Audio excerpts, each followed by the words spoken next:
네, 반갑습니다. 김민혁입니다. 자, 이번 시간엔 아난티 종목 한번 이야기 드려보도록 하겠습니다. 자, 일단 제가 최근에 이야기 많이 드린 종목 중 하나가 이제 바로 유신과 이제 아난티인데,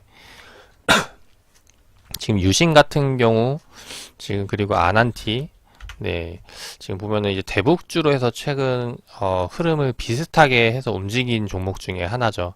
네, 이번에 이제 아난티 같은 경우는 그 짐로저스가 사회이사로 들어오고 지분 매수하면서 관심 받고 크게 올랐던 종목이기도 하고, 네, 일단 그런 내용에 대해서는 이전 영상들을 보시면은 잘 알 수 있을 거라고 생각이 되니까 넘기도록 하고, 오늘 이 종목에 대해서 이야기 주셨던 거에 대해서 좀 하나하나 풀어보도록 하겠습니다.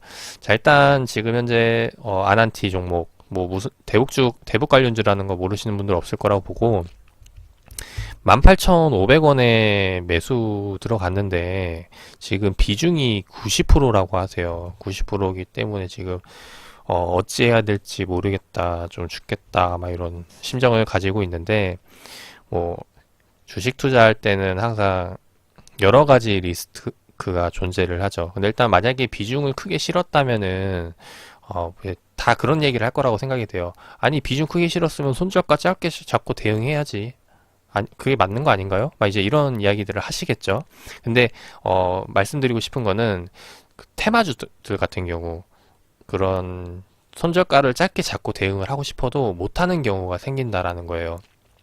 그 중에, 그러니까 이게 전문 용어로 얘기하면 이제 그 리스크 중에서 변동성 리스크에 속하는데, 변동성 리스크가 뭐냐면은 내가 매수하고 내가 팔고 싶은 가격이 있는데 그 팔 가격을 주지 않고 내려가 버리는 경우가 생긴다라는 거죠.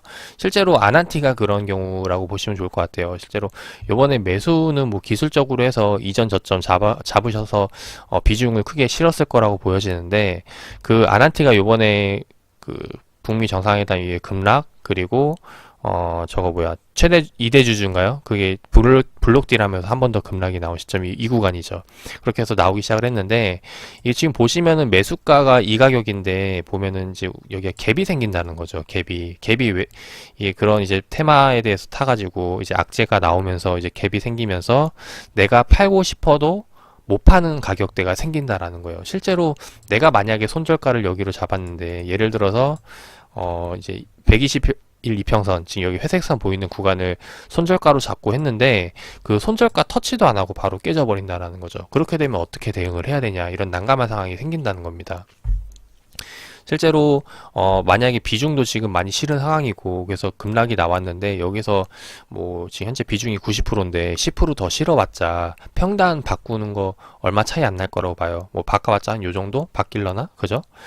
그렇게 되면 크게 의미가 없다라는 거죠. 그래서 이런 것들 같은 경우는 실제로 어떻게 대응을 해야 되냐면은, 이 악재가 뭐라고 어떻게 그냥 단발적인 건지, 말 그대로 반등이 나올 것인지 아니면은 앞으로 흘러내릴 것인지 판단을 해야 되는 부분이고, 그리고 보통은 내가 생각했던 전략이 깨지면은 그냥 정리를 하는 게 사실은 맞습니다. 이후에 반등이 나온다고 해도 내가 그 보고 있던 전략에서 이탈이 끝난 거니까.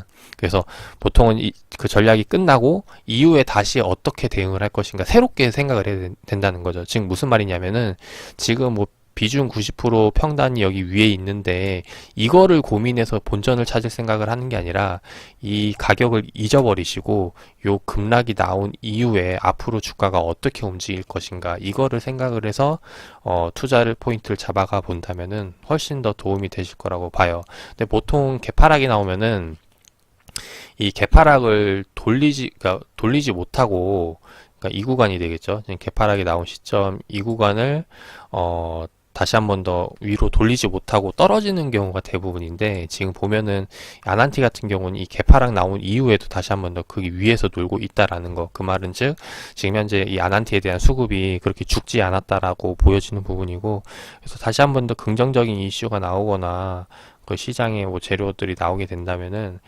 추가적으로 상승에 대한 여지는 충분히 있다고 보여집니다. 근데 다만 지금 제가 보고 있는 대북주라면은 조금 시간이 걸릴 거라고 보여지는 부분이고, 예, 거기에 대해서는 뭐 비중이 적다거나 하다면은 크게 뭐 이렇게 그러니까 마음 안 그렇게 크게 스트레스 안 받고 가져갈 수 있지만은 현재 비중이 큰 상황이다 보니까는 뭐 이런 급등들, 네, 지난 29일 날 나왔던 장대양봉이라던가 이런 것들에 뭐 지금 정리해야 되나 팔아야 되나 말아야 되나 이런 고민들을 많이 할 거라고 보여져요.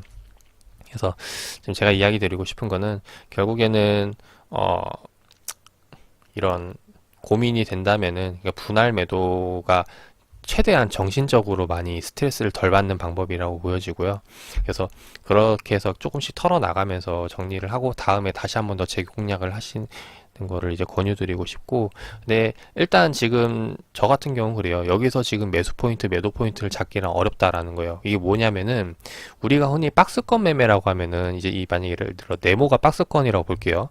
그래서 박스권 매매라고 보면은 여기서 이제 상승 하락을 잡아간다라는 거죠. 내려오면은 매수하고 올라가면은 이제 여기서 팔고 아래서 매수하고 팔고 이제 이런 식의 전략을 잡아가야 되는데 지금 현재 시점이 어디냐면 한 요런 구간 중간점에 와 있는 구간이기 때문에 이거를 뭐 지금 현재 매수를 해야 되냐 말아야 되냐 요런 판단을 하기에는 어려운 자리다라고 보여집니다.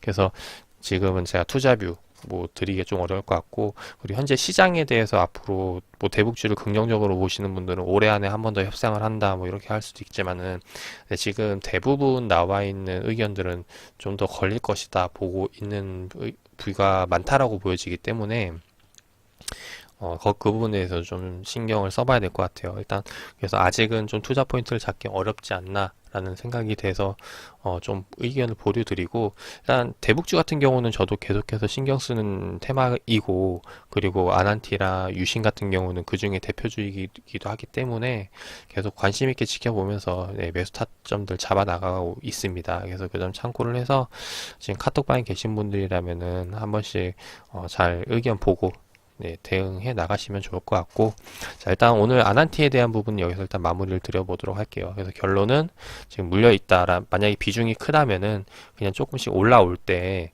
정리를 하는 식으로 해서 좀 스트레스를 줄여 나가자라고. 일단 그러니까 궁극적인 목표가 이제 손실금을 줄이는 것도 줄이는 거지만은, 그러니까 내가 어느 고점에 팔 수 있을지 모르기 때문에 이게 좀 이렇게 상승 나올 때 조금씩 정리를 해서 좀 비중에 대한 스트레스를 줄여가자라고 말씀을 드리고 싶습니다. 그래서 투자에 참고를 하셨으면 좋겠고, 아난티 좋은 결과 나와서 좋게 마무리할 수 있기를 네, 바라겠습니다.